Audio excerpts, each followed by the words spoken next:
Բարև ձեզ, հարգելի ներկաներ, այսօր մեր հերթական քննարկումը նվիրված է Երևան քաղաքի պատմությանը, ու ինչպես միշտ բնագիծ հաղորդաշարի շրջանակներում մենք կազմակերպում ենք հետաքրքիր քննարկումներ, մենք հյուրեր ենք ունենում, հետաքրքիր բանախոսների ենք հրավիրում եւ գրեթե միշտ մեր բանախոսները կարողանում են ճշգրիտ վերլուծություններ, հետաքրքիր կարծիքներ, տեսակետներ արտահայտել։ Այսօր խոսքը վերաբերվելու է Հայաստանի Հանրապետության մայրաքաղաք Երևանին։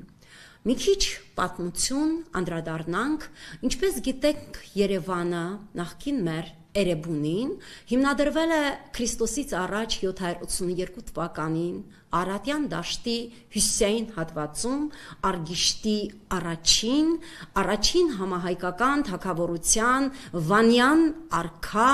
Արգիշտիի կողմից եւ քաղաքը հիմնադրվել է, ինչպես թողել է արձանագրություն ի բարօրություն բիայնա ի տապալումն թշնամական երկրների եւ Էրեբունի ի սկզբանե նշանակել է հաղթանակ, այսինքն սա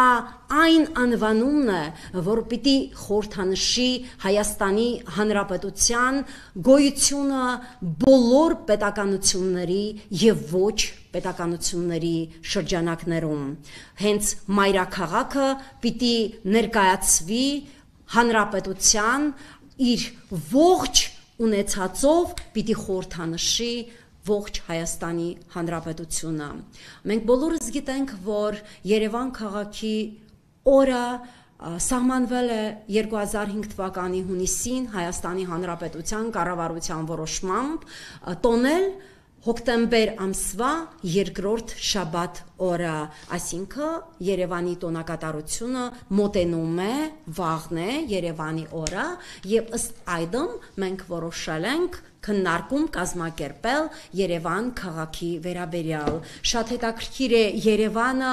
իր առօրյայով, իր ճարտարապետական կոթողներով, իր մշակութային նշանավոր հուշահամալիրներով, հուշարձան կոթողներով, իր ամեն ինչով, իր պատմությամբ, թեպետև Երևանը որպես միջնադարյան քաղաք հիշատակվում է 5-րդ, ապա ավելի խորը 7-րդ դարից սկսած եւ